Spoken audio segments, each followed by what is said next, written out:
Hi, my name is Linda Malo. I co-own Find Your Fit with my husband. I am a Swazi, born in Eswatini in Swaziland and grew up to what we have now as Eswatini. I actually am one of the girls that participated in a lot of our cultural events because I come from a family that valued our culture. From my grandfather to my fathers, everyone really saw the importance and value of participating and being involved in our cultural heritage. For instance, I was part of the Reed dance for over 7 years because there was the understanding of the pride that comes with being a virgin girl that, goes and comes together with other girls and, enjoys and celebrates, taking good care of yourself, and maintaining your pride as a girl and as a woman.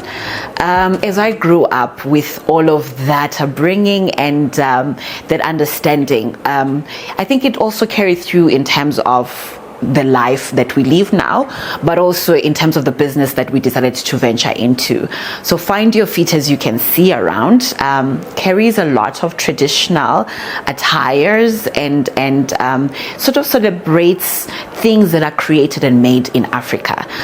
So the idea is mainly because we realize that with globalization, the modern world coming into our space, we're losing a lot more of our African pride and heritage and things that make us African. And we really believe that we need to continue to celebrate the good about it. And so over the time, we've tried to make sure that we illustrate how good we can look in our African attire and how we can retain all of that. So as you can see, it's not just from Eswatini, the things that we have, but it's all over the region, but it's mainly just things that are created here in Africa.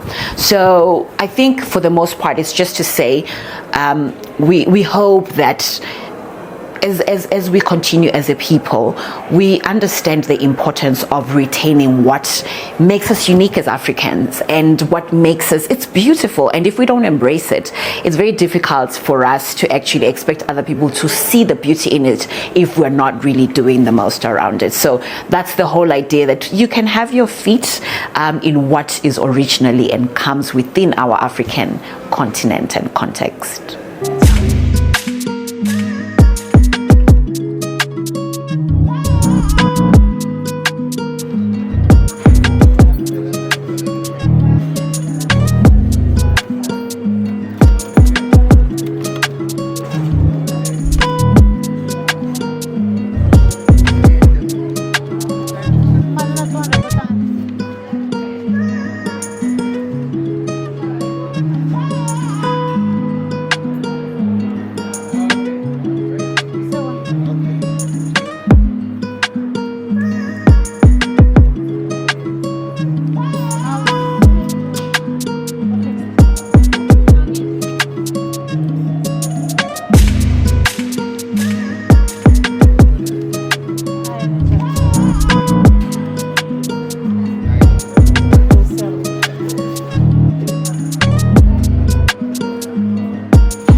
Who are you?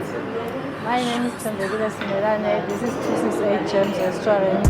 It's found at Woodlands, Mbabane. In Mbabane, yeah. What sort of people comes here? Tell us. Foreigners like me? Everybody. Who comes here? Everybody actually. Yeah, they come in for breakfast, for lunch, for supper, for meetings, for birthdays, for kids areas. They are everything. You can get pizzas, everything. So, what are the menus? What do you have here? What do you offer? We have pizzas, different kinds, large. We have fish, we have big steaks, we have burgers, wings. Yes, we are using the wood oven, so that's why they like so much about our pizzas. The wood oven? Yes, it's a wood oven.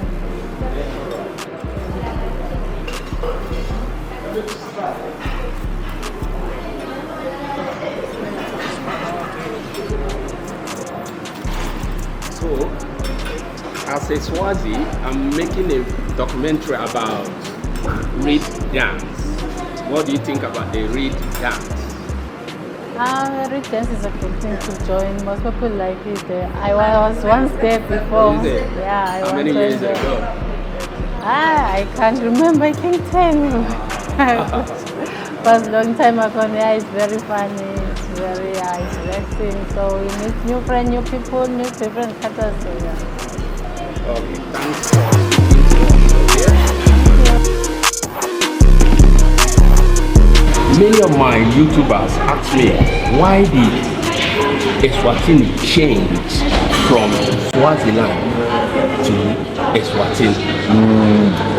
I'm still trying to make it to get it around your head. Yeah. Obviously, Palapa, we're coming from a historical background. We were a British colony.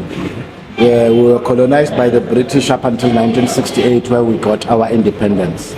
So you would obviously appreciate that when they came to our country, they found a tribe called Swati. So for them to say, what place is this? They said it is the land of the Swati. So let's call it Swaziland. So it is not our name, but a name that was given to this place by our colonial masters. So if I would give an example of similar countries in the region, we had the Botswana land, we had Basotho land, which was defined by colonial masters as land belonging to the Basotos or land belonging to the Botswanas. As a country having come to its own and found its independence, we have now defined ourselves in the way that we see ourselves, not as a land of the Swazi people, but as Eswatini, which is the new name. Yeah. Just like in West Africa, where originally I'm from, Yeah. we have Gold Coast, which is Ghana. So, you see, It's not the name, they found the gold and they gave a name around that. Yeah. Now, the second question I wanted to ask is, why is Eswatini the only surviving country in Africa where traditional and cultural heritage are still relevant? Why is it? I think you tend to find that as countries become modernized and westernized, culture gets eroded. And this is because obviously we start bringing modern cultures and external cultures into our countries. As Eswatini, we are deeply rooted in our heritage. We are a monarchy. Yeah. So by being a monarchy, a lot of what we do builds around the institution of the monarchy and the culture that relates to us as a people. Hence, we are still deep in our cultural heritage, and the king, as a symbol of the culture, continues to entrench such. And I think it's important for other African countries to say, as you move forward, it's always important to know where do you come from, what is your history, and what influences you, so that you stay grounded in who you are as a people. Yeah. The third one, as a foreigner, what are government's immigration policies to attract foreign investors? If I want to invest here, what are the things? The government. Actually, Eswatini is very open to foreign investors. As we're talking now, the government is finalizing a new investment policy that will help attract investors into the country. So as an economy, we are saying really investments can come and invest in any sector of the economy, except for the micro areas like, trade, the micro industries and so on. But generally, everything is open. And in supporting that, government understands that when the economy needs skilled people that have financial resources to come and move the economy forward. So we are opening our arms to any people coming from anywhere in the world to come to Eswatini with their knowledge and their financial resources to contribute to the growth of the economy. And in this regard, we are reviewing our immigration policies to create different classes for the residence permits and so on that attract, high net worth individuals, but also skilled personalities. But beyond that, we're also attracting big companies and, various investors say, come to Eswatini, use us as an investment location, and let's use the many market agreements that we have. For example, anything made in Eswatini is duty-free to 55 African countries. And this is a huge market. More than $1.3 trillion in market size here. All right. I have if not the last one, how many more years before the Western culture fully takes over all over Africa from the grip of their cultural dominance? I think for Eswatini, we will continue to be a monarchy because we are not ashamed of who we are. You understand? We are clear about our story. As a monarchy, we find it easier to exist. For me, I always look at the huge number of countries in the region. As we speak today, most countries in Africa are in turmoil. South Sudan, Sudan, everywhere we are back in conflict. Burkina Faso, Mali, coup d'etats are back. One-party states where you have governments that don't change.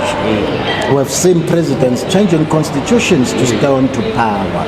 And those are 5-year contracts to loot the country, and another team comes in, gets a 5-year contract to take their share.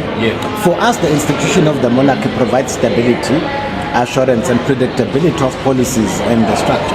And as a monarchy, it will not destroy what it needs to maintain continuously and forever.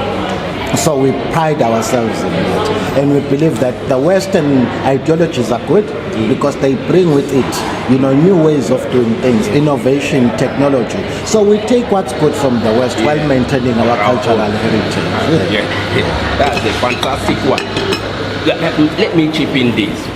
From what I've seen from the Reed dance, what are the importance to the Swazi citizens, the Reed dance? I'm making a documentary on this. What is the importance? I think you've come at the right time where we're hosting one of the biggest African cultural events in the region, in Africa, if not the world. And it's a pity that we've not been open enough to the world to get them to understand what Reed dance is to us. Such that there's a whole lot of stories and interpretation of what Reed dance stands for. But maybe to help demystify, the Reed dance to us is an event where we encourage our young maidens to be proud of who they are and their virginity. So when you go to the Reed dance and you see those girls wearing tassels, a majority of those girls are virgins. And it's to showcase that virginity, to say I'm proud and holding on to my virginity.